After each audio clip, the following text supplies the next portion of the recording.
ఒకే ప్రతి reality check ప్రస్తుతం మనతో పాటు ఉన్నారు పొలిటికల్ అనలిస్ట్ పురుషోత్తం రెడ్డి గారు. సార్ నమస్తే అండి. నమస్తే స్వర్ణ గారు. సార్ ప్రస్తుతానికి జగన్మోహన్ రెడ్డి భద్రతకు సంబంధించి అమిత్ షా గారికి ఫిర్యాదు చేశారు. ఒక లేఖ కూడా ఇచ్చారు. ఎప్పుడు ఆయన బయటకు వచ్చినా ఆయన భద్రతకు సంబంధించి మాకు చాలా డౌట్స్ వస్తున్నాయి, ఇబ్బందికరమైన పరిస్థితులు ఫేస్ చేయాల్సి వస్తుంది అంటూ. మీ వర్షన్ ఏంటి? మీరేం చెప్తారు? ఆ పార్టీకి సంబంధించిన శాసన మండలి సభ్యుడు, పార్టీ ప్రధాన కార్యదర్శి అనుకుంటాను. జగన్మోహన్ రెడ్డి గారు అధికారంలో ఉన్నా లేకపోయినా ఆయన వ్యక్తిగతంగా ఈ పర్యటనలు ని పర్యవేక్షించే తలసరి రఘురామ్ గారు లేఖ రాసినట్టున్నారు. నిజానికి ఈ విషయంలో రాజకీయ కోణంలో కాకుండా వాస్తవిక కోణంలో ప్రభుత్వాలు ఆలోచించాలి. జగన్మోహన్ రెడ్డి గారి భద్రతకు సంబంధించి మొదటి నుంచి కూడా వారు ఆందోళన వ్యక్తం చేస్తున్నారు. ఆందోళనకు రెండు కారణాలు. ముఖ్యమంత్రిగా ఉన్నప్పుడు ఉన్న భద్రత ఆటోమేటిక్గా తగ్గుతుంది, కానీ ముఖ్యమంత్రిగా ఉన్నప్పుడు ఉన్న థ్రెట్ కావచ్చు, లేకపోతే ఇబ్బందులు కావచ్చు యథాతథంగా కొనసాగుతున్నాయి. కాబట్టి మాకు అందులో ప్రతిపక్షంలో ఉంటారు, రెగ్యులర్గా ప్రజల్లోకి కూడా వెళ్తుంటారు. కాబట్టి మాకు భద్రత అదే తరహా భద్రత కావాలనేది, Z+ కేటగిరీ కావాలనేది వైఎస్ఆర్ కాంగ్రెస్ పార్టీ కోరుతుంది. ఇక్కడ రెండు అంశాలు. ఒకటి, వైఎస్ఆర్ కాంగ్రెస్ పార్టీ ఆందోళనకు ఒక కారణం ఏంటంటే, ఒకటి తలసరి రఘురాం గారు ప్రస్తావించినట్టు ప్రోగ్రామ్స్ మార్చేస్తున్నారు. అంటే Z+ కేటగిరీ లాంటిది. అంటే Z+ కేటగిరీ ఎందుకు అడుగుతున్నారు? హోదా కోసం కాదు. Z+ కేటగిరీ ఉన్నప్పుడు కొన్ని ప్రోటోకాల్స్ చాలా స్ట్రిక్ట్గా ఉంటాయి. ఇప్పుడు ఉదాహరణకు ఆయన తిరుపతి పర్యటనకు రావాలనుకోండి, Z+ కేటగిరీ ఉంటే అవకాశం ఉంటే పర్మిట్ చేస్తారు, లేకపోతే పోవద్దని అక్కడ ఆపేస్తారు. కానీ బుద్ధి పుట్టినప్పుడు ప్రోగ్రామ్స్ మార్చారు. తిరుపతికి వచ్చి యూనివర్సిటీకి ఎక్కడ పోవాలంటే ఈ రూట్లో కాదు ఆ రూట్లో పోండి, ఇట్లాంటి కుదరదు. Z+ కేటగిరీలో ఎంపిక చేసుకున్న పద్ధతిలోనే వెళ్లాల్సి ఉంటుంది. స్ట్రైట్గా ఉంటుంది, స్ట్రిక్ట్గా ఉంటుంది. రెండు, ఒకవేళ ప్రోగ్రామ్స్ డిజైన్ మార్చాలంటే కూడా ముందే పర్మిషన్ లేకపోతే మార్చారు. అందువల్ల ఏమవుతుందంటే సెక్యూరిటీ టైట్గా ఒక పద్ధతి ప్రకారం ఉండేదానికి అవకాశం ఉంటుంది. అందువల్ల వాళ్ళు Z+ కేటగిరీ కావాలని కోరుకుంటారు. ఈ మధ్య ప్రభుత్వం ఏం చేస్తూ ఉంది? ఉదాహరణకు ఆయన ఓదార్పు పేరుతో కావచ్చు, వాళ్ళ నాయకుల్ని పరామర్శించే పేరుతో ఉండవాలని మన జోగి రమేష్ గారు కావచ్చు, అంబటి రాంబాబు గారి ఇళ్ళకి వెళ్ళారు. అంబటి రాంబాబు గారి ఇంట్లో వెళ్ళినప్పుడు వాళ్ళు అనుకున్న రూట్ ఇచ్చారు. తర్వాత అది కొంచెం పెద్ద ఎత్తున జరిగింది. కారణాలు ఏమో కానీ మళ్ళీ జోగి రమేష్ కొంచెం రూట్ అటు ఇటు మార్చారు. అంటే ముందు రోజు కానీ మరుసటి రోజు. అప్పుడేమవుతుంది, అటు సెక్యూరిటీ ఎవరు చూడాలి? బాంబ్ స్క్వాడ్స్ కానీ. Z+ కేటగిరీ ఉంటే అన్ని ప్రోటోకాల్స్ ఉంటాయి. అందువల్ల ఏం చేస్తుంది ప్రభుత్వం? ఒకటి, ప్రోగ్రామ్స్ ఎట్ట పడితే మార్చడానికి స్కోప్ ఉండదు. ఒకవేళ మార్చాలనుకుంటే ముందస్తు ఏర్పాట్లు చేస్తారు. ఇప్పుడు ఒక రూట్లో జగన్ గారు వెళ్తుంటారు, ఇంకో రూట్లో వెళ్ళమని చెప్పారనుకోండి, అక్కడ బాంబ్ స్క్వాడ్స్ కావచ్చు, ఇవన్నీ చేయడానికి కొన్ని పరిమితులు వచ్చేస్తాయి. అందువల్ల Z+ కేటగిరీ లాంటి కేటగిరీ భద్రత ఇస్తే కొంత టైట్గా ఉంటుంది పరిస్థితి అనే ఉద్దేశంతో వారు అడుగుండొచ్చు. అంటే జగన్మోహన్ రెడ్డి గారికి ఈ రాష్ట్రంలో ఒక బలమైనటువంటి అభిమానులు ఉంటారు, బలంగా ద్వేషించే వాళ్ళు ఉంటారు. వ్యతిరేకించడం వేరు, ద్వేషించే బ్యాచ్ కూడా ఉంటుంది.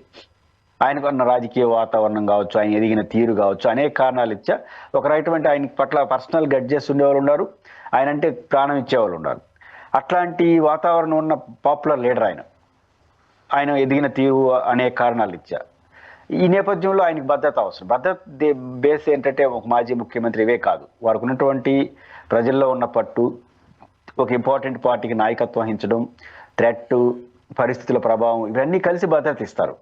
ఆ రీత్యా చూసినప్పుడు జగన్మోహన్ రెడ్డికి అప్రాపరేట్గా అవసరం. కానీ వైఎస్ఆర్ కాంగ్రెస్ పార్టీ ఆందోళనకు ఇంకొక కారణంగా ఏమొస్తుందంటే, మనం చులకన చేయొచ్చు, రాజకీయాల్లో వెటకారం చేయొచ్చు, కానీ మీకు ప్రతిపక్ష హోదా రాలేదు, ప్రజలు లేదు, కాబట్టి మీకు ఎందుకు భద్రత, మీరు ఇప్పుడు కేవలం ఎమ్మెల్యే మాత్రమే, ఇట్లాంటి వ్యవహారాలు నడుస్తున్నాయి. బయటేమో ఈ కామెంట్లు చేస్తారు, కోర్టులో పిటిషన్ వేస్తే ఆయనకు మంచి భద్రత ఇస్తున్నామని చెప్తారు.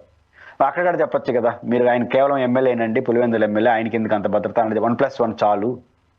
హోంమంత్రి గారు అప్పుడప్పుడు చెప్తుంటారు, ఎమ్మెల్యేకి 1+, ఎమ్మెల్యేకి 1+1 ఇవ్వాలని రూల్ ఏం లేదు. జనరల్గా 1+1 ఇస్తారు. ఎమ్మెల్యేకి Z+ వాళ్ళు ఉన్నారు, ఎమ్మెల్యే కానోళ్ళకు కూడా భారీ భద్రత ఉంది. ఇవన్నీ ఉంటాయి. కాబట్టి ఎమ్మెల్యేల ప్రాతిపదిక, ఎమ్మెల్యే అనేది ఒక ప్రాతిపదికే తప్ప అదే సర్వం కాదు. కాబట్టి ప్రభుత్వం బయట చెప్పేదానికి లోపల చెప్పేదానికి ఉన్న వ్యత్యాసాలు వీటన్నిటిని దృష్టిలో పెట్టుకొని అడిగారు. ఖచ్చితంగా జగన్మోహన్ రెడ్డి గారికి భద్రత ఎంత అవసరమో అంత ఇవ్వాలి. ప్రభుత్వ వ్యవహార శైలి భద్రత కల్పిస్తున్నట్టే ఉంది, కానీ వారు ఆందోళన చెందడానికి, వాళ్ళు అనుమానించడానికి కావాల్సిన మాటలు కూడా, చర్యలు కూడా జరుగుతున్నాయి. కాబట్టి బహుశా వారు లెటర్ ఇచ్చారనుకుంటున్నాను. అండ్ మరీ ముఖ్యంగా జగన్మోహన్ రెడ్డి గారు కూడా అనుమతికి ఎంతైతే నంబర్ ఇచ్చారో దానికి మించిన కార్యకర్తలు వచ్చేస్తున్నారు. వీళ్ళు కావాలనే బల ప్రదర్శన చేస్తున్నారు, క్రౌడ్ పుల్లింగ్ చేస్తున్నారు. సో ఈ టైంలో భద్రత కల్పించడం కాస్త ఇబ్బందికరమే అనేది కూడా వాళ్ళ వర్షన్లో చూస్తూ ఉన్నాం. మీరేమంటారు మరి? అప్పుడు Z+ కేటగిరీ ఇస్తే సమస్య ఉండదు. ఎందుకంటే Z+ కేటగిరీ ఇస్తే భద్రత ఇవ్వడంతో పాటు బుద్ధి పుట్టినట్టు కార్యక్రమాలు డిజైన్ చేయడానికి లేదు. ఖచ్చితంగా ఆఫీస్కి సంబంధించాలి. వాళ్ళ రూట్లో ఈరోజు అక్కడికి పోతే ఇబ్బంది వస్తుంది అనుకుంటే జగన్ గారు పోవడానికి లేదు. ఇప్పుడు చంద్రబాబు గారికి ఆ తరహా భద్రత ఉంది. కానీ Z+ కేటగిరీ ఇస్తే అన్ని పద్ధతులు వచ్చేస్తాయి. కాబట్టి జగన్మోహన్ రెడ్డి గారు పద్ధతులు పాటించట్లేదు, లేకపోతే కౌడ్ పూల్ అవుతుంది. జగన్మోహన్ రెడ్డి గారు మాస్ లీడరు, అందులో ప్రతిపక్షంలో ఉన్నారు. ఈ ధర్నాలు, ఆందోళనలు, నిరసనలు అనేది కామన్ అయిపోతున్నాయి. కాబట్టి దానికి ఏం పరిమితులు ఉంటాయి? చలవిడిగా రమ్మని నేను అన్న కానీ పోలీసులకు కూడా వైసీపీ సహకరించాలి. ఎందుకంటే మీరు ఎంతమంది వస్తున్నారో ఒక ఇంటి ఇవ్వాలి. లేకపోతే ఏమవుతుందంటే పోలీసులు భద్రత ఏర్పడడం కష్టం వస్తుంది. అయితే ఇంటి ఇస్తున్నారు, అది వీళ్ళు షరతు పెడుతున్నారు ఇంతమంది పైన రావద్దని. ఇక్కడ ఇన్బ్యాలెన్స్ అవుతుంది. వాళ్ళేమో షరతు, వీళ్ళేమో ఇంటి ఇస్తున్నారు. అటు కాకుండా ఒక కేటగిరీ భద్రత వచ్చింది అనుకోండి, అటు ఇంటి ఇవ్వడం, అటు సలహాలు ఇవ్వడం కుదరదు. ఏదైనా ఒక పద్ధతి పాటించాల్సిందే. ఒక పద్ధతి పాటించకపోతే వాళ్ళు పర్మిషన్ అడిగారు, వెళ్ళడానికి వీఐపీకి స్కోప్ కూడా ఉండదు. అందువల్ల మీరు చెప్పిన డౌట్లన్నీ పరిష్కరించాలంటే ఖచ్చితంగా దాన్ని Z+ కేటగిరీ ఇవ్వాలి. రెండో జగన్ గారే కాదు, చంద్రబాబు గారు ఎవరైనా ప్రతిపక్షంలో ఉన్నప్పుడు జనంలోకి విస్తృతంగా వెళ్తుంటారు. కాబట్టి ఇవన్నీ సహజంగా వస్తుంటాయి. వాటిని ప్రభుత్వం ఫేస్ చేయక తప్పదు. అందువల్ల ఒక పద్ధతి అయిన భద్రత ఉండిందనుకోండి, అన్ని కంట్రోల్లోకి వస్తాయి. కాబట్టి ఆ రీత్యా చూసుకున్నప్పుడు Z+ కేటగిరీ ఆయనకు అవసరం అవుతుంది. సాధారణంగా మీరు చెప్తున్నట్టు ఎవరు అధికారంలో ఉంటే వాళ్ళు ప్రతిపక్షాలకు భద్రత కల్పించడంలో కాస్త నెగ్లెక్ట్ చేస్తున్నారు, నెగ్లిజెన్స్ చూపిస్తున్నారు అనేది మనం సాధారణంగా వింటున్న విషయమే మన రాజకీయాలలో. సో అలాంటిది జగన్మోహన్ రెడ్డి గారు ప్రజల్లోకి వెళుతూ ఉన్నప్పుడు, ఏదన్నా సందర్శనార్థమో పరామర్శకో వెళుతూ ఉన్నప్పుడు ఏదైతే వాళ్ళకు ఇవ్వాల్సినదైతే మేము ఇస్తున్నాము, అంతకు మించి అడుగుతున్నారు. అండ్ వాళ్ళ దగ్గర ఒక లెక్కాపత్రం ఉండట్లేదు, కావాలనేది అంతా చేస్తున్నారు అంటూ టీడీపీకి సంబంధించిన వాళ్ళు ఆరోపిస్తున్నారు. అంటే అధికార పార్టీ వాళ్ళు ఇట్లా అనడం ఎంత సహజమో, ప్రతిపక్షం పార్టీలో ఎవరున్నా కూడా మాకు తగిన భద్రత లేదనడం కూడా కనపడుతుంది. మీరు అన్నట్టు అధికారంలో ఉన్న వాళ్ళకి ఒక రకమైన భద్రత, అధికారంలో లేని వాళ్ళకి ఇంకో రకమైన భద్రత అనేది కొనసాగుతూ ఉంది. అది ఇప్పుడు కాదు, గతంలో కూడా ఉండింది, అంతకుముందు కూడా ఉండింది. ఇది రాను రాను మరి పరాకాష్ఠకు చేరింది. కాబట్టి ఖచ్చితంగా ఈ పద్ధతి మారాలి. మొదట వివక్ష అనేది ఉండకూడదు. భద్రత విషయంలో రాజకీయాలు ఉండకూడదు, వివక్ష ఉండదు. మీకు కావాల్సిన వాళ్ళకి కొంత ఎక్కువ ప్రయారిటీ ఇచ్చుకోవడం తప్పలేదు, కానీ ఇవ్వాల్సినంత భద్రత ఇవ్వాల్సిన వాళ్ళకి ఇవ్వకపోతే మాత్రం అది ప్రమాదకరం. ఇది ప్రభుత్వాలు మార్చుకోవాల్సిన అవసరం ఉంది. జగన్మోహన్ రెడ్డి గారు జనం ఎలా వస్తున్నారు, మేము ఆ అవసరానికి తగ్గట్టు ఇస్తున్నాం, అది అలా జరగట్లేదు. అది సమస్య. ఇప్పుడు జగన్మోహన్ రెడ్డి గారు బంగారుపాలెంకి వచ్చారు, ఆయన భద్రతకి ఎంతమంది కేటాయించారు, ఆయన పర్యటన సజావుగా జరగకుండా ఉండడం కోసం అంతకన్నా అనేక రెట్లు ఎక్కువ పోలీసులను ఉపయోగించారు. అంటే జనాన్ని ఇప్పుడు జగన్మోహన్ చెప్పాడు, ఒక 2-3 IPSలు, ఒక 10 మంది DSPలు, ఒక 50 మంది CIలు, 600-700 మంది పోలీసులు, వీళ్ళందరూ ఎందుకు అనుకుంటున్నారు, నా భద్రత కోసం కాదు, నన్ను సభకు జనాన్ని రానికుండడం కోసం పెట్టిన పోలీస్ యంత్రాంగం అన్నాడు. దాంట్లో సంఖ్యలు అటు ఇటు ఉన్న స్వభావం అదే. కానీ జగన్మోహన్ రెడ్డి గారు ఎక్కడ పర్యటనకు పోయినా ఆయనకు భద్రత కలిగించే వాళ్ళు 10 మంది అయితే ఆటంకం కలిగించే వాళ్ళు 20-30 మంది ఉంటున్నారు. పోలీస్ వ్యవస్థను అట్టు పెడుతున్నారని ఒక విమర్శలు ఉన్నాయి. అది కొంచెం దగ్గరగా కనిపిస్తూ ఉంది. ప్రతిపక్షంలో అట్లే చేస్తుంటారు. కానీ అది కాబట్టి లెక్కపత్రం లేనిది ఎవరికి జగన్ గారు కాదు కదా. మనం ప్రభుత్వం చెప్పమనండి, ఎంతమంది భద్రత, డైరెక్ట్గా భద్రత అంటే ఇంకొకరు కూడా అంటారు, ఆయన ఆందోళనకు వస్తున్నాడు, అనేక చోట్ల మీటింగ్లు కూడా దానికోసమే పెట్టాడు అంటారు. రేపు తెల్లారితో ఆ ఖాతా అక్కడ దీంట్లో వేసేస్తారు. అంటే ఆటంకాలు సృష్టించడం కోసం, జనాన్ని రాకుండా ఉండడం కోసం, ఈ ప్రాంతం నుంచి వెళ్ళకూడదు అని రకరకాల షరతులు పెడతారు కదా. ఆ షరతులు పెట్టే వాళ్ళకి కూడా ఇక్కడి నుంచి ప్రమాదం ఉందని చెప్పి మేము షరతులు పెట్టాం, ఇది కూడా జగన్ భద్రత భాగం, 2000 మందికి జగన్ భద్రత ఇచ్చాము కూడా చెప్పేస్తారు. కాబట్టి జగన్ భద్రత కల్పించేదానికన్నా పోలీస్ యంత్రాంగం కన్నా దాని ఆటంకం కలిగించడానికి పెట్టే పోలీస్ యంత్రాంగం అనేక రెట్లు ఎక్కువ ఉంటుంది. దానికి బదులు ఆటంకాలు సృష్టించకుండా ఆ పోలీస్ యంత్రంలో సగం భద్రత కల్పిస్తే జగన్ ఫుల్ పేజ్ భద్రత వచ్చేస్తుంది. కాబట్టి ప్రభుత్వాలు అలా చేస్తుంటాయి, ప్రతిపక్షాలు దాన్ని ఎదుర్కొంటూ ఉంటాయి. కానీ ఒక పరిస్థితులు కొన్ని తీవ్ర రూపం దాలుస్తాయని నమ్మినప్పుడు ఖచ్చితంగా కేంద్ర హోంమంత్రికి దృష్టికి తీసుకురావడం అనేది ఆ పార్టీకి ఉన్నటువంటి ఒక అవసరం. ఎందుకంటే రాష్ట్ర ప్రభుత్వం మీకు ఇంత మించి భద్రత ఇవ్వనన్నప్పుడు ఖచ్చితంగా కేంద్రం పోవడం తప్ప ఇంకో మార్గం లేదు కదా. మరి ఇప్పుడు ఆ అధికార పార్టీ భద్రత కల్పించడంలో ఫెయిల్ అయ్యింది అంటే కూటమిలో భాగంగా ఉన్న బీజేపీ కూడా ఫెయిల్ అన్నట్టేగా. మళ్ళీ వెళ్ళి అమిత్ షా గారికే వెళ్ళి వీళ్ళు లేఖ ఇవ్వడం, ఫిర్యాదు చేయడం ఎలా చూడాలి? అంటే ఇప్పుడు రాష్ట్ర ముఖ్యమంత్రి చంద్రబాబు గారు కూడా లెటర్ రాస్తుంటారు అప్పుడప్పుడు, జగన్మోహన్ రెడ్డి గారు ఆయన వైఫల్యం చెందాడని చెప్పి ఆయనకే రాస్తుంటాడు. కానీ ఆయన చీఫ్ మినిస్టర్, మనకి ఇష్టం ఉన్నా ఇష్టం లేకపోయినా ఎవరికి ఇష్టం లేని చీఫ్ మినిస్టర్ని అప్పీల్ చేస్తాం, కుదరకపోతే కేంద్ర ప్రధానమంత్రి అప్పీల్ చేస్తాం, లేకపోతే గవర్నర్ని అప్పీల్ చేస్తాం. అంతా ఒకే కూటమిలో భాగంగానే వదలలేం. అసలు చంద్రబాబు నాయుడు గారు ఒక విధానపరమైన నిర్ణయం తీసుకున్నప్పుడు దాన్ని వ్యతిరేకిస్తున్న మనం మళ్ళీ ఆయనకి రాస్తే ఆయన తీసుకుని ఆయన మారతాడా అంటే అది అనివార్యం. ఎవరైతే కన్సల్ట్ పర్సన్స్ ఉంటారో కాబట్టి రాష్ట్రానికి ముఖ్యమంత్రి, కేంద్రానికి ప్రధానమంత్రి కాబట్టి వాళ్ళు భాగస్వాములు. ఇప్పుడు హోంమంత్రికి లెటర్ రాస్తుంటారు, డీజీపీకి లెటర్ రాస్తుంటారు, ఈ ప్రభుత్వం చేసేదే కదా. కానీ వాళ్ళే ఆ డిపార్ట్మెంట్ హెచ్ఓడీస్ కాబట్టి ఖచ్చితంగా కేంద్ర హోంమంత్రికి కలవడం అనేది పెద్ద ఇబ్బంది కాదు. బీజేపీ వాళ్ళు ఏమి ఆంధ్రప్రదేశ్లో భాగస్వామైనా ప్రభుత్వం చెప్పే ప్రతి పనిని వాళ్ళు చేయరు కదా, ఎవరు అజెండాలు వాళ్ళకు ఉంటాయి. కాబట్టి ఇది కేంద్ర హోంమంత్రికి చెప్పడం అనేది ఒక సాంకేతిక పరంగా కరెక్టే, రాజకీయం కూడా వ్యూహాత్మకంగా కూడా అది కరెక్టే అవుతుంది. అండ్ రేపటి నుండి అసెంబ్లీ సమావేశాలు జరగబోతున్నాయి, ఎలా ఉండబోతున్నాయి అంటారు సమావేశాలు? అంటే సమావేశాలు జగన్ గారు పోతే ఒక రకంగా ఉంటుంది, పోకపోతే ఒక రకంగా ఉంటుంది, అంతకుమించి లేదా మరి? అంటే కొత్త సోషల్ మీడియాలో ఎటకారంగా ఒక వాడుతున్నారు, అదేంటంటే రేపు 11వ తేదీ కదా, కాదు 11వ తేదీ కాబట్టి పోతారు అని తెలుగుదేశం పార్టీ వాళ్ళు ఏదో చెప్తున్నారు. అయితే నేను అనుకుంటుంది వెళ్ళడానికి ఒక అవకాశం ఉంది అని నేను అనుకుంటున్నాను రేపటి వరకు. మళ్ళీ అది ఏమంటారు దాన్ని, ఫుల్ స్టాప్, అదే ఒక అనుమానాస్పదంగా పెట్టాలి రేపటి వరకు. అంతే, రేపటి వరకు. ఎందుకు అంటే రేపు గవర్నర్ స్పీచ్ ఉంటుంది. గవర్నర్ స్పీచ్ రోజు 2 సభలు కలిపి సమావేశం జరుపుతాయి. దాంట్లో వాద ప్రతివాదాలు ఏమి ఉండవు. ఢిల్లీలో కూర్చోవడం, దండం పెట్టడం, గవర్నర్ గారు ప్రసంగిస్తారు, వీళ్ళు నిరసన తెలియజేస్తారు. అందులో అది ఒక 30, 40, 50 మంది ఒకే చోట కూర్చుంటారు. చెప్పదలుచుకుని ఆయన చెప్పేది ఏం లేదు, గవర్నర్ ప్రసంగం వినేసి బయటకు వచ్చేయడమే. ఆ రోజుతో సమావేశం ముగిస్తుంది. ఇక్కడ స్పీకర్ల ఉపన్యాసాలు అవే ఉండవు. గవర్నర్ సుప్రీం కాబట్టి బడ్జెట్ సమావేశాలు గవర్నర్ ప్రారంభిస్తాడు. కాబట్టి గవర్నర్ని అడ్రస్ చేసే మీటింగ్ కాబట్టి జగన్ గారు మీ గతంలో కూడా గవర్నర్ అడ్రస్ చేసే ప్రతి సమావేశానికి పోతున్నాడు. కాబట్టి ఈసారి గవర్నర్ అడ్రస్ చేసే సమావేశానికి వెళ్ళవచ్చు. అది 11వ తేదీ రావడం అనేది వాళ్ళు ఎటకారం చేయడం పనికి వస్తుంది తప్ప ఆయన వెళ్ళేదానికి ఒక్కరోజు అవకాశం ఉంది. ఆ తర్వాత వెళ్తాడని నేను అనుకోను. ఎందుకంటే మళ్ళీ అక్కడ ప్రతిపక్ష హోదా కావాలని డిమాండ్తో ప్లే కార్డ్స్, లేదా మెడికల్ కాలేజీ ప్రైవేటీకరణ, ఇట్లాంటి రకరకాల ఇప్పుడు దాడులకు వ్యతిరేకంగా ఇవన్నీ నిరసన తెలియజేస్తారు. శాసనమండలి సభ్యులు, శాసనసభ్యులు అందరూ ఒకే చోట ఉంటారు. కొత్త సత్యనారాయణ గారు, జగన్ గారు అందరూ. కాబట్టి ఒక కన్సాలిడేట్ సంఖ్య ఉంటుంది కాబట్టి జగన్ గారు కోరేది అదే కదా, ఒక బలమైన సంఖ్య ఉండి వాళ్ళు అనుమతిస్తే మేము మాట్లాడతాం, లేదు కాబట్టి మా ప్రతిపక్ష హోదా కావాలి, మాకు టైం ఇయర్ అనేసి. రెండోది రేపు వీళ్ళు మాట్లాడేది ఏముండదు, ముఖ్యమంత్రి మాట్లాడేది ఏముండదు కదా, ఎవరు మాట్లాడేది అనుకోండి, అందరూ పోయి కూర్చోవడం, దండం పెట్టుకోవడం, గవర్నర్ మాట్లాడిన వెంటనే బయటకు వచ్చేస్తారు. కాబట్టి మా తర్వాత జగన్ గారు పోతారని నేనైతే అనుకోను. కానీ పోవాల్సిన అవసరం ఆ టైం ఈరోజు వచ్చిందని అనుకోవచ్చు కదండి. ఎందుకంటే ఏపీలో పరిస్థితులు మనం చూస్తున్నాం, ఇప్పటికీ సరైన స్ట్రక్చర్ లేదు, పాలసీస్ లేవు, రాజధాని నిర్మాణం శరవేగంగా సాగడం లేదు. వీటన్నిటి పైన క్వశ్చన్ చేయాల్సిన అవసరం ప్రతిపక్షంలో జగన్మోహన్ రెడ్డి గారి పైన ఉంది. మరోపక్క దాడులు చూస్తూ ఉన్నాం, మొన్న జరిగిన అల్లకల్లోలు అంతా ఇంతానా. వాటన్నిటి గురించి వాయిస్ వినిపించాల్సిన ప్రతిపక్షంలో ఉన్న జగన్మోహన్ రెడ్డి గారు దాక్కుని రీజన్స్ వెతుక్కుంటూ నేను బయటే ఉంటా, మైక్ ముందు మాత్రమే మాట్లాడతానండు. ఎంతవరకు సమంజసం అంటారు?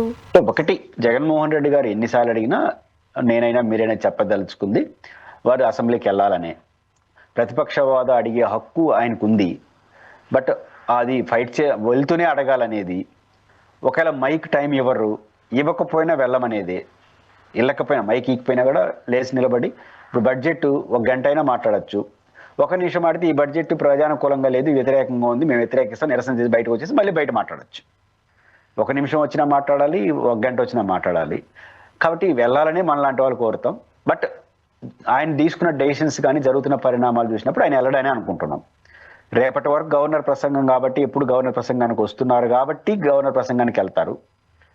2, ఆ తర్వాత వెళ్ళరని నేను అనుకుంటున్నాను. అసెంబ్లీకి ఏ ఎమ్మెల్యే వెళ్ళడు. అయితే వెళ్ళడం అంటూ జరిగితే ఆయన ప్రతిపక్ష హోదా ఇస్తేనే వెళ్తాడు, అంతకు మించిన ప్రత్యామ్నాయం లేదు. వాళ్ళు ఇస్తారా ఈయన వెళ్తాడా అనేది వేరే సంగతి. కానీ రేపటి సమావేశానికి వెళ్ళేదానికి ఒక ఛాన్స్ ఉంది. ఆ తర్వాత వెళ్ళరు అనుకుంటాను. అయితే రేపటి సమావేశానికి వెళ్ళిన తర్వాత ఇంకా స్టార్ట్ అవుతుంది. ఏమని, పొరపాటున వెళ్ళకపోతే అసెంబ్లీ సభ్యత్వం రద్దయిపోతుందని భయపడి వచ్చేసినాడు జగన్ అని కూడా అంటారు. రేపటి నుంచి స్టార్ట్ చేస్తారు. కానీ భయపడి మాత్రం కాదు.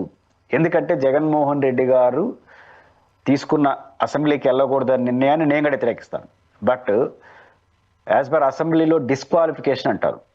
డిస్క్వాలిఫికేషన్ అంటే వరుసగా 60 రోజులు శాసనసభ సమావేశాలకు హాజరు కాపిన, ఇంకోటి ఏమంటారంటే 200 రోజుల్లో 60 రోజులు అంటారు. గరిష్టంగా ఏదైనా సరే మొత్తంగా స్థూలంగా 60 రోజులు జరిగే రోజులు రాకపోతే డిస్క్వాలిఫై చేయొచ్చు అంటారు. ఎస్, కంటిన్యూగా 60 రోజులు ఆబ్సెంట్ అయితే శాసనసభ స్పీకర్ నోటీసులు ఇచ్చి డిస్క్వాలిఫై చేయొచ్చు. మళ్ళీ అక్కడ ఎన్నికలు వస్తాయి. అయితే ఆ ప్రమాదాన్ని ఎదుర్కోవడం కోసం జగన్ గారు అసెంబ్లీకి వెళ్తాడు అనేది కరెక్ట్ కాదు. 2 కారణాలు ఇచ్చారు. ఒక కారణం, ఆ 60 రోజులు ఇప్పట్లో జరగదు. అంటే ఇప్పటికే దాదాపు 20-30 రోజులు జరిగినట్టుంది. ఎన్నేళ్ళు అయింది? 20 నెలలు అయిపోయింది. అంటే 1/3 పరిపాలన పూర్తి అయిపోయింది. ఇంకా అయినా ఇన్ని రోజులు ఆబ్సెంట్, ఇప్పుడు ఎట్లయితే ఆబ్సెంట్ కంటిన్యూగా ఆబ్సెంట్ అయినట్టే రేపు కూడా ఇంకొక 20 నెలలు అయితే కానీ 60 రోజులు ఆబ్సెంట్ జరగదు. అంటే 40 నెలలు అయిపోతుంది.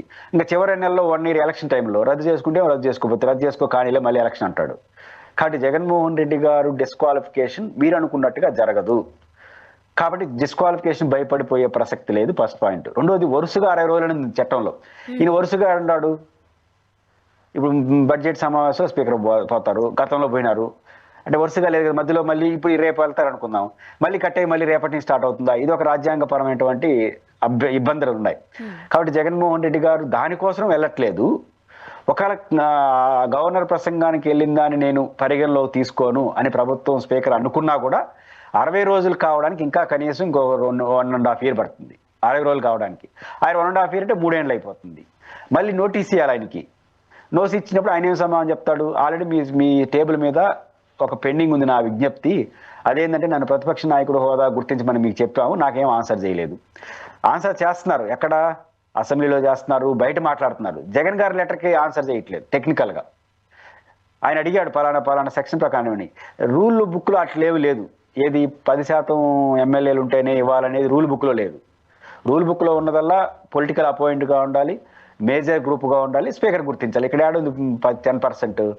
సో స్పీకర్ గారు కానీ ఇంకోరు కానీ లెటర్ రాయట్లేదు జగన్ గారికి. అంటే ఆయన ఇచ్చిన లెటర్ కంప్లైంట్కి కుదరదయ్యా బాబు, నీకు 10% లేరు, ఇవ్వలేము అని రాయట్లేదు. ఆయన రాస్తే మళ్ళీ ఆయన కోర్టులో సవాల్ చేస్తారు. అప్పుడు కోర్టు ఏమడుతుంది? యాడుంది ఆ చట్టం అని అడుగుతుంది.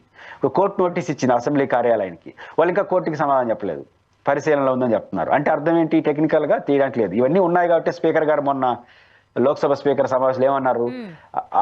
నో పే నో వర్క్ అన్నారు. ఎటైతే ఉద్యోగస్తులకు వర్క్ చేయబోతే ఉద్యోగులు అసెంబ్లీకి రాకపోతే, ఇంకా అసెంబ్లీకి రాకపోతే ఎందుకు అడుగుతున్నారు?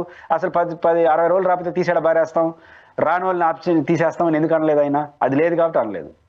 కాబట్టి కాకపోతే జగన్ గారు రేపు సమావేశాలకు వెళితే ఈ రసవత్తర చర్చ మళ్ళీ స్టార్ట్ అవుతుంది. భయపడ్డాడు, ఎలక్షన్ వచ్చేస్తాను వాళ్ళు అంటారు, అట్లేం లేదని వీళ్ళు అంటారు. ఏదైనప్పటికీ కూడా ఉంటుంది. బట్ జగన్మోహన్ రెడ్డి గారు వెళ్ళరు కాబట్టి అసెంబ్లీ సమావేశాలు, శాసన మండలి సమావేశాలు కొంచెం బాగుంటాయి. ఎందుకంటే question and answers YCP opposition ఉంటుంది.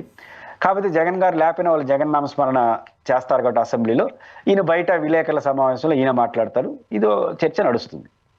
అండ్ ఇంకొకటి, జగన్మోహన్ రెడ్డి గారు చెన్నైలో ఒక పెళ్లికి హాజరయ్యారు. అక్కడికి వివిధ రాజకీయ నాయకులు వచ్చారు. స్టాలిన్ గారు వచ్చారు, విజయ్ గారు వచ్చారు, ఓకే, సెలబ్రిటీస్ కార్తీ వచ్చారు, సూర్య వచ్చారు. ఓకే, ఇప్పుడు అక్కడ ఎంతమంది సెలబ్రిటీస్ ఉన్నారు, జగన్మోహన్ రెడ్డి గారు వెళ్ళేసరికి అది కేవలం ఒక ఫ్యామిలీ ఫంక్షన్ కిందే చూడాలా, లేకపోతే దీనిలో కూడా ఏమైనా రాజకీయ కోణం ఉందా? రాజకీయ పార్టీలు ఎక్కడ హాజరైనా రాజకీయ కోణం లేకుండా ఉండదు. బట్ జగన్మోహన్ రెడ్డి గారు తన సోదరుడు కుమారుడి పెళ్లికి వెళ్ళారు, సతీ సమేతంగా వెళ్ళారు. కుటుంబ ఫంక్షన్గా జరిగింది. ఖచ్చితంగా జగన్మోహన్ రెడ్డి గారు చెన్నై వివాహ ఫంక్షన్కి అందులో సొంత కుటుంబ సభ్యులు వాళ్ళు. కాబట్టి వాళ్ళ తండ్రి రాజశేఖర రెడ్డి గారికి సోదరుడు కుమారుడు, జగన్ గారికి కూడా వరుస కుమారుడు అవుతాడు, సోదరుడు కుమారుడు. సో ఇంపార్టెంట్ కాబట్టి సతీ సమేతంగా వారు వెళ్ళారు. అయితే జగన్మోహన్ రెడ్డి గారు వెళ్ళిన దాని తర్వాత అక్కడ ముఖ్యమంత్రి ఉన్నారు, మాజీ ముఖ్యమంత్రి ఉన్నారు, ముఖ్యమంత్రి కావాలని పోరాటం చేస్తున్నటువంటి విజయ్ గారు ఉన్నారు. అంటే ప్రధాన పార్టీల ముగ్గురు చీపులాడున్నారు వచ్చారు. ఇది రెండు తెలియజేస్తాయి. ఒకటి, జగన్మోహన్ రెడ్డి గారికి ఉన్న సంబంధాలు ఎంత బలమైనటివి అనేది కూడా ఒకటి తెలియజేస్తారు. చాలా కూడా జగన్మోహన్ రెడ్డి గారు సంబంధాలు బయటపడరు, మౌనంగా ఉంటారు. కానీ ఆయనకి సంబంధాలు చాలా బాగున్నాయి స్టాలిన్ గారితో అందరితో అనేదానికి ఇది ఒక ఉదాహరణ. ఆయనకి ఆ రిలేషన్ ఉందని. రెండు, త్వరలో తమిళనాడు ఎన్నికలు జరగబోతున్నాయి. తమిళనాడులో తెలుగువారి ప్రభావం కూడా చాలా బలంగా ఉంటుంది.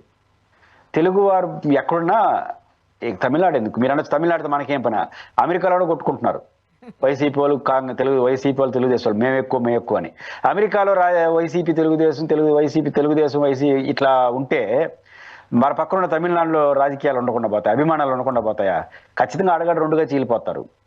రాజశేఖర రెడ్డి గారిని అభిమానించే వాళ్ళు, జగన్ గారిని అభిమానించే వాళ్ళు ఉంటారు, వీళ్ళు ఉంటారు. కాబట్టి జగన్మోహన్ రెడ్డి గారు ఆ నెంబర్ 1 పర్సనాలిటీ ఆయన కుటుంబ ఫంక్షన్కి ముఖ్యమంత్రి వాళ్ళ పార్టీ వెళ్తే అక్కడ తెలుగు ప్రజలకి జగన్ గారిని అభిమానించే వాళ్ళకి మంచి సిగ్నల్ వెళ్తుంది కదా. కాబట్టి రాబోయే ఎన్నికల దృష్ట్యా జగన్మోహన్ రెడ్డి గారికి ఉన్న ఇమేజ్ని అడ్రస్ చేయడం ఒక రాజకీయం. రెండు, జగన్ గారికి ఉన్న అనుబంధం ఇంకొకటి. అన్నిటికన్నా మించి ఎవరు ఒప్పుకున్నా ఎవరు ఒప్పుకోకపోయినా సౌత్ ఇండియాలో యంగెస్ట్ ఫ్యూచర్ లీడర్ ఎవరైనా ఉన్నారంటే అది జగన్మోహన్ రెడ్డి గారే. సౌత్ ఇండియాలోనే వీళ్ళు అంత పెద్ద అయినా అనొచ్చు, లేదా ఓడిపోయినారు కదా అట్లా అంటారే అనొచ్చు. మనకు సౌత్ ఇండియా అంటే ఏంటి? కేరళ, తమిళనాడు, కర్ణాటక, ఆంధ్ర, తెలంగాణ. ఈరోజు ఆంధ్రప్రదేశ్లో లీడర్లు ఎవరు? చంద్రబాబు నాయుడు గారు, పవన్ కళ్యాణ్ గారు, జగన్మోహన్ రెడ్డి గారు. చంద్రబాబు గారు 80 చుట్టూ ఉన్నారు కాబట్టి ఆయన సీనియర్ లీడర్షిప్ కింద పక్కన పెట్టేస్తాం. ఇద్దరే మనకు ఉండేది, పవన్ కళ్యాణ్ గారు, లోకేష్, మన జగన్మోహన్ రెడ్డి గారు. కేరళ మన తెలంగాణలో కేటీఆర్ గారు, కర్ణాటకలో యంగ్ లీడర్షిప్ శివకుమార్ గారిని చూస్తారు, ఇంకొంతమంది చూస్తారు, సీనియర్లే ఉన్నారు. తమిళనాడులో స్టాలిన్ గారి కుమారుడు మరి విజయ్. కేరళలో యంగ్ లీడర్షిప్ కన్నా సీనియర్ లీడర్షిప్ ఎక్కువ ఉంది. ఇక మనకు కనిపిస్తున్న పేర్లు ఒక విజయ్, ఒక తమిళనాడు ముఖ్యమంత్రి స్టాలిన్ కుమారుడు ఎంకే స్టాలిన్, కేటీఆర్ అండ్ పవన్ కళ్యాణ్ గారు, జగన్మోహన్ రెడ్డి. 5 మంది పైన కనపెట్ల సౌత్ ఇండియాలో పవర్ఫుల్ ప్రజానాయకులు. దీంట్లో పవన్ కళ్యాణ్ గారు ఇంకో 15 ఏళ్ళు చంద్రబాబు గారే చాలంటున్నాడు. ఇంకా ఆయన సౌత్ ఇండియాకి ఎట్టవుతారు? ఆంధ్రప్రదేశ్కే ఇంకా ఆయన ఖర్చిపోయి సౌత్ ఇండియానికి ఆయన పోల్చుకోవాలి. ఇంకా ఆంధ్రప్రదేశ్ 15 ఏళ్ళు చంద్రబాబు గారు ముఖ్యమంత్రి ఉండాలని కోరుకున్న తర్వాత ఇంకా ఆంధ్రాలోనే ఖర్చిపోయినా ఇంకా సౌత్ ఇండియాకి ఎట్ట పోల్చుకుంటాం? ఆయన ప్రజాదరణ ఉన్నా కూడా. కాబట్టి ఆయన పక్కన పెట్టాలి. కేటీఆర్ గారు ఇంకా ప్రూవ్డ్ కాదు, వాళ్ళ తండ్రి చాటు బిడ్డే ఈరోజు కూడా, ఎంత పవర్ఫుల్ అయినా. తమిళనాడు ముఖ్యమంత్రి స్టాలిన్ కుమారుడు తండ్రి చాటు బిడ్డే. కాబట్టి కనపడతా ఉండేది విజయ్ అండ్ జగన్మోహన్ రెడ్డి గారు. విజయ్ ఇంకా ప్రూవ్ కాలేదు, ఏమవుతుందో చూడలేదు. కాబట్టి proved youngest dynamic leader south ఇండియాలో ఎవరైనా ఉన్నారంటే అది జగన్మోహన్ రెడ్డి గారు. ఆ మాసం కోసం ఇండియాలో కూడా అట్లాంటి ప్రూవ్డ్ అంటే ఒకసారి ముఖ్యమంత్రి అయిపోయాడు, మళ్ళీ అవకాశం వస్తే ముఖ్యమంత్రి అవుతాడు. కాబట్టి ఇంత బలమైన నాయకుడిగా ఉన్నాడు కాబట్టి సహజంగా ఇంకా 20-25 ఏళ్ళు ఆయన రాజకీయాలు చేస్తాడు సీరియస్గా. కాబట్టి ఈ రోజు ఓడిపోయిండొచ్చు. కాబట్టి ఆయన యొక్క అవసరం ఖచ్చితంగా జాతీయ రాజకీయాల్లో ఇతర అంశాలు ఉంటాయి కాబట్టి స్టాలిన్ గారైనా ఇంకొకరైనా కలుస్తారు. ఇది సహజమైన విషయం. ఈ 3 కారణాలు, జగన్మోహన్ రెడ్డికి సౌత్ ఇండియాలో నెంబర్ 1 యంగెస్ట్ లీడర్ కావడం, భారతదేశంలో ఒక ముఖ్యమైన యంగెస్ట్ లీడర్ కావడం, వీళ్ళందరితో గుడ్ రిలేషన్ ఉండడం, తమిళనాడులో ఎన్నికలు జరగబోతాయి కారణం. ఈ 3 కారణాలు ఇచ్చి అది వచ్చింది. దీన్ని చూసి కొంతమంది తెగ బాధపడిపోతున్నారు. ఇట్లా చేశారు. చివరకు ఒక జర్నలిస్ట్ అంటున్నారు, అసలు మన కమల్ హాసన్కి ఏం పని రాజకీయాలతో అని. మనం సమర్థిస్తున్న పార్టీని పెట్టింది సినిమా హీరో. కాస్త ఆ జర్నలిస్టు తెలుగుదేశం పార్టీకి అనుకూలంగా ఉంటారు, తప్పేం లేదు. తెలుగుదేశం పార్టీ సృష్టికర్త రామారావు గారు సినిమా నటుడు. రామారావు గారు ఎంత నటుడో, రామారావు గారు తెలుగు జాతిని జాతీయ స్థాయి నిలబెట్టాడు. కానీ కమల్ హాసన్ విశ్వనటుడు. ఆయన ఇష్టాయిచ్చాలు పక్కన పెడదాం, విశ్వనటుడు. ఇప్పుడు ఆయన జగన్నాథ రగత చక్రాలు వస్తున్నాయని చెప్పిన దానికి దాన్ని మీరు జగన్ సమర్థిస్తారా? అసలు శ్రీశ్రీ సాహిత్యం చదివినారా నాకు అర్థం కాదు. ఆయన శ్రీశ్రీ సాహిత్యాన్ని కోట్ చేశాడు. జగన్నాథ చక్రాలు శ్రీశ్రీ పుట్టిన రాసినప్పుడు జగన్మోహన్ రెడ్డి గారు పుట్టారో లేదో కానీ నాకు తెలియదు. ఆ పద్యం అది రాసినప్పుడు ఆయన జగన్ గారి దృష్టి ఆయన జగన్నాథ చక్రాలు అంటే ప్రత్యామ్నాయం ముందుకు వస్తుంది, ప్రజా ఉద్యమాలు ముందుకు వస్తున్నాయని చెప్పడం. అది ఆయన ఏంటంటే అన్ని రాష్ట్రాల్లో ఉన్నటువంటి పాపులర్ డైలాగులు చెప్పినాడు కమల్ హాసన్ గారు, ఫస్ట్ స్పీచ్ కాబట్టి. దాంట్లో తెలుగు వాళ్ళకి అర్థం ఏంటంటే జగన్ వస్తున్నాడు అని వీళ్ళు అర్థం చేసుకునేసి ఆయన మీద పడి ఏడిస్తే, అంటే జే అనే పదం వస్తే, జగన్ అనే పేరు రాకపోయినా జే అనే పదం వస్తే మొత్తం జగనే అనేసి మీరే మొత్తం ఏర్పాటు చేసేసి అన్ని చేస్తే లాభమే ఉంది. కాబట్టి ఇది అజీర్తికి నిదర్శనం. అంటున్నారు మీరు. పబ్లిసిటీ, కంగారు 2 కనిపిస్తున్నాయి. ఓకే. అండ్ ఉండవల్లి గారు ప్రస్తుతానికి రాజకీయాలకు సంబంధించి ఏ పార్టీతోనూ లేరు. బట్ రాంబాబు గారి ఇంటి పైన దాడి జరిగినప్పుడు, ఆఫీస్ పైన దాడి జరిగిన తర్వాత నిన్న ఒకసారి వెళ్ళి పరామర్శించి వచ్చారు. ఎలా చూడాలంటారు? ఫ్యూచర్‌లో ఏమన్నా వైసీపీలోకి వచ్చే అవకాశం ఉందంటారా? 2 కనిపిస్తాయి. ఒకటి ఆయన వ్యక్తిగత అనుబంధం. ఉండవల్లి అరుణ్ కుమార్ గారు, అంబటి రాంబాబు గారు, బొత్స సత్యనారాయణ గారు వీళ్ళందరూ రాజశేఖర రెడ్డి గారికి అత్యంత ముఖ్యమైన వ్యక్తులు. ఆ మాటకొస్తే గుంటూరులో కన్నా లక్ష్మీనారాయణ గారు వీళ్ళందరూ మన రాజశేఖర రెడ్డి గారికి అత్యంత కీలకం. కలిసి గ్రూప్ ఆఫ్ పీపుల్గా నడిచారు ఆ సమితిలో ఉన్నప్పుడు కానీ ఎప్పుడు కూడా. సహజంగా కొలీకే కదా, వయసు రీత్యా కొంచెం అటు ఇటు ఉండొచ్చు కానీ దగ్గర మనిషి కదా. ఇన్నేళ్లు కలిసి రాజకీయాలు చేసినట్టు అరెస్ట్ అయి ఉన్నారు కాబట్టి వెళ్ళారు. తప్పించి ఉండవల్లి అరుణ్ కుమార్ గారు ఏదో వైసీపీ అని కాదు. ఆయన ఒక మాట అన్నాడు, కొట్టిన వాళ్ళకేమో స్టేషన్ బెయిలు, తిట్టిన వాడికేమో సెంట్రల్ జైలు అన్నాడు. అది చాలా పాపులర్. అది ఆయన కదిలించింది. అది తిట్టిన ఆయనకేమో సెంట్రల్ జైలు, కొట్టిన వాళ్ళకేమో స్టేషన్ బెయిలు, ఇది ఎక్కడ చోద్యం అని చెప్పాడు. అది చాలా ఇంపార్టెంట్ మాట. అది ప్రజల్లో బాగా పనిచేస్తుంది. కానీ 2 వారికి అనుబంధం ఉంది అంబటి రాంబాబు గారితో. 2 ఆయన నమ్ముతున్నాడు ఇది అనవసరమైన కేసు. అంబటి రాంబాబు గారు తిట్టడాన్ని ఆయన సమర్థించలేదు. బట్ తిట్టిన వాళ్ళకి రాజమండ్రి సెంట్రల్ జైలు ఏంటి, కొట్టడానికి పోయి దాడి చేయడం సెంట్రల్ ఇది ఎవరైనా ప్రజాస్వామ్యవాదులు అభ్యంతరం చెప్తారు. ఆ రకంగా ఇది కరెక్ట్ కాదని నమ్మి కూడా ఆయన వెళ్ళాడు. కరెక్ట్ కాదని నమ్మాడు. స్నేహం. అయితే 3వ పాయింట్ వైసీపీకి గుర్తించాలి. ఉండవల్లి అరుణ్ కుమార్ గారు ఈరోజు కౌన్సిలర్ కూడా కాదు. అసలు రాజకీయాలు వదిలేశాడు ఆయన. ప్రత్యక్ష రాజకీయాలు వదిలేసినాడు. కానీ ఆయన సీరియస్ రాజకీయాలు ఉంటాడు, ప్రజా రాజకీయాల్లో ఉంటాడు, ప్రజల కోసం మాట్లాడుతుంటాడు. అది ఒక వ్యక్తి పోతే ఎంత పాపులర్ అవుతా ఉంది. ఒక క్రెడిబిలిటీ ఉన్న వ్యక్తి, ఒక మంచి వాయిస్ ఉన్న వ్యక్తి పోతే టర్న్ అయిపోయింది నటించి. అంబటి రాంబాబు గారు అరెస్ట్ అవడాన్ని అందరూ విమర్శించారు, అందరూ తప్పట్టారు. కానీ ఉండవల్లి అరుణ్ కుమార్ గారు మాట్లాడిన పాయింట్ ఏదైతే ఉందో, తిట్టిన వాడికి సెంట్రల్ జైలు, కొట్టిన వాడికి ఏమో స్టేషన్ బెయిల్ అన్నాడు, అది భారీ ఎత్తున పోతుంది. అంటే ఒక మాట, ఆ మాట కూడా ఉండవల్లి అరుణ్ కుమార్ లాంటి ఒక పర్సనాలిటీ అనడం ద్వారా ఒక్కసారిగా మారిపోయింది. ఖచ్చితంగా అంబటి రాంబాబు గారు అరెస్ట్ను ప్రజలు కూడా, సాధారణ ప్రజలు కూడా ఇది కరెక్ట్ కాదు కదా, ఉండవల్లి అరుణ్ కుమార్ చెప్పేది కరెక్ట్ అంటే వైసీపీ ఏమో నేర్చుకోవాలి దీంట్లో. ఉండవల్లి అరుణ్ కుమార్ అనే కాదు, ఒక సాధారణ వ్యక్తులు కూడా, అంటే సింహం సింగల్ అనేది వాళ్ళకి ఒక బండసూత్రం అయిపోయింది. అది ప్రతిపక్షాలకు అదే మాట్లాడతారు, వాళ్ళు అదే చేస్తుంటారు. సింహం సింగల్ అనేది సరైనది కాదు రాజకీయాల్లో. సింహం ఒంటరిగా పోటీ చేయడం తప్పు కాదు, ఈ ప్రతిదానికి సింహం సింగలే. ఇప్పుడు ఎన్టీఆర్ ట్రస్ట్ భవన్ పైన దాడి జరిగినప్పుడు సిపిఐ, సిపిఎం, బీజేపీ వాళ్ళని తీసుకెళ్లి చూపించారు. ఆ 3 పార్టీలకు ఓట్లు లేని రాష్ట్రంలో చాలా తక్కువ. కానీ ఎంత ప్రజాస్వామ్య హక్కుల గురించి చర్చ జరిగింది. ఇప్పుడు అంబటి రాంబాబు గారి ఇంటి పైన దాడి దానికన్నా ఘోరమైంది కదా. మీతో పాటు ఎవరన్నా పోయినారా? ఇప్పుడు ఉండవల్లి అరుణ్ కుమార్ పోవడంతో ఎంత సీన్ వచ్చింది. కాబట్టి ప్రజలు అందరినీ కలుపుకోవడం అనేది వైఎస్ఆర్ కాంగ్రెస్ పార్టీ నేర్చుకోవాలి. కాబట్టి ఆయనకి బలం ఎంత, ఈయనకి బలం ఎంత, మేము సింగిల్ అయిపోతారు. కాబట్టి కొన్ని సందర్భాల్లో సింగిల్ అనేది కరెక్ట్ కాదు. కాబట్టి ఈరోజు ఉండవల్లి అరుణ్, మీరు ఇంత చేసిన దానికి రాని ఇమేజ్ ఈరోజు ఉండవల్లి అరుణ్ కుమార్ రావడంతో ఎందుకు వచ్చింది అంటే, సమాజం పట్టించుకుంటాడు. సమాజానికి ఆయన ప్రతినిధి అంటే కొన్ని సందర్భాల్లో వాళ్ళే ప్రతినిధులు, వారి మాటలకు విలువ ఉంటుంది. మీరు తిట్టారనుకోండి, మీరు ఎన్టీఆర్ ట్రస్ట్ భవన్ మీద దాడి చేయలేదా అంటారు. వాళ్ళు తిట్టారనుకోండి, మీరు మా ఇంటి మీద దాడి చేయాలంటే ఇద్దరు ఈక్వల్ అయిపోయింది. అక్కడ ఎంత ఘోరం అనే తర్వాత బట్ జరిగింది కదా. అదే ఉండవల్లి అరుణ్ కుమార్ గారు లాంటి వెళ్ళిపోతే ఎట్లాంటి పరిస్థితి వస్తుంది? ఆయనే ఇంటికాడికి ఇలా రోజు దాడి పరిశీలించుంటే. కాబట్టి అందరినీ కలుపుకోవడం అనేది ఎంత అవసరమో ఉండవల్లి అరుణ్ కుమార్ గారు లాంటి వాళ్ళని కలుపుకోవడం. ఆయన వైసీపీలో పోవాల్సిన అవసరం లేదు. కానీ సందర్భం వచ్చినప్పుడు ఒక విస్తృతమైనటు, ఇప్పుడు మెడికల్ కాలేజీ ప్రైవేటీకరణ ఉంది, కలుపుకోండి. ఈరోజు కొన్ని అన్డెమోక్రటిక్ యాక్టివిటీ కలిసిపోండి. కాబట్టి వైఎస్ఆర్ కాంగ్రెస్ పార్టీ సింగిల్ అనేది అన్ని సందర్భాల్లో కరెక్ట్ కాదని గుర్తిస్తే మంచిది. చూద్దాం sir. Thank you so much అండి, మీ అభిప్రాయాలు పంచుకున్నారు. Thank you. ఇది వాళ్ళ రియాలిటీ చెక్. Stay tune.